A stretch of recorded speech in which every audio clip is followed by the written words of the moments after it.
Fuula dura qabsaa'ota Oromoo hundaafin dhaamsa nagaa dabarsaa. Dhaamsa kana dabarsuudhaaf sababa kanaaf ta'ee ji'a April keessa yaadannoo gootota qabsoo kana irratti kufanii waan geggeessinuufi qabsoon Oromoo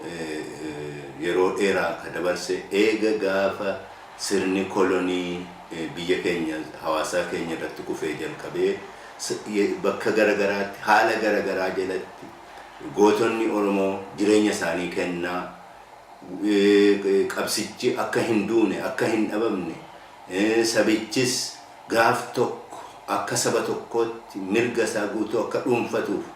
qabsaawaa guyyaa har'aa gahanii qabsaawota kana garii isaanii nuti warri qabsoo keessa turre wajjin qabsoofne gariin immoo osoo nuti hin dhalatinuu ka jireenya isaanii dabarsan jiru waan ta'eef yaadannoon qabsaawota wareegamanii ka jaarmaya tokko yookaan kaanii miti ka qabsaawota hundaati ka sabboontota hundaati nami tokkolleen dhaabni tokkolleen yaadannoo kana dhuunfaa isaa taasifachuu hin danda'u maaliif yoo jenne waan sabboonaa nu taasisu keessa waan sabboonaa fi warra sabboonaan ta'in adda baasu keessaa tokko guyyaa kanatti warra kanaan dura jireenya isaanii dabarsan yaadachuu faana isaanii buunee nutis hamma gaafa lubbuun keenya dabartuutti qabsoo kana irratti humna qabnu dandeettii qabnu humna qabnu hundaanuu qabsaawaa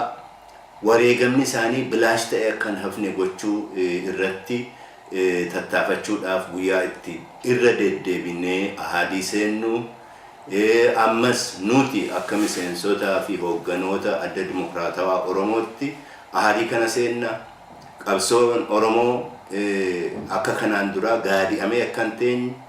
hiikkatee kophaa osoo hin taane firoota tarsimaawaa dhaaba yaada tarsimoo irratti hundaa'e ka saboota hedduu walii wajjin hiriirsuu danda'u dhugoomsuudhaan qabsoon wareegamtoonni keenya irratti wareegaman akka bakka ga'u gochuudhaaf hidhannee kaaneerraa nuti kan jennu dhaabii monopolii bilisummaa fudhate tokkolleen hin jiru hundi keenya karaa qabsoo kamtu bakka akka ga'u hojiitu mul'isa nuti bakka dhaquuf deemnu nuuf ifee nu fuulduratti mul'ata isa hojiirra oolchuudhaanis wareegamtoota keenyatti kabajaa itti goona seenaa isaanii jiraataa barabaraan jiraataa taasifna qabsoon waan dabre qofa haasa'uu osoo hin taane waan of duraas haasa'uu gaafata kan nuti of fuulduratti argaa jirru amma qabsoo Oromoo haarayoome hooggana haarayoome akkaataatti qabsaawwan kan haarayoome kan milkii gahu jenneetu eegnaa warri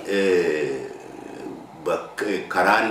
deeman harkaa baddee waan dabre haasa'uu hojii godhachuun isaanii hin mala sanatti falammii hin seennu nuti waan darbe ni yaadannaa garuu caalaatti ka hojjennu immoo qabsoo kana milkeessuudha uummata keenya uummata mirga isaa guutuu dhuunfatu taasisuudha saboota biraatiin qixa addunyaa kana irratti ifee mul'atu taasisuudha kana irratti hojjechuudhaaf guyyaa gootota keenya yaadannu kana irratti anis akka nama tokkootti hoogganni adda dimokiraatawaa Oromoos miseensonni adda dimokiraatawaa Oromoos irra deebi'anii ahadii seenuu jabaadhaa walaa jabeessinuu gurmuu Oromoo haa jabeessinuu Oromoon Oromootti duuluun haa dhaabbatu Oromoon cunqursaa duraanii cunqursaa har'aa duuluu irratti tokko haa ta'u tokkummaan keenya sana haa ta'u tokkummaan keenya wareegamtoota keenya walqixa kabajuu haa ta'u isa kana dhaamsee ani dabarsuu barbaadu nagaan jiraadha.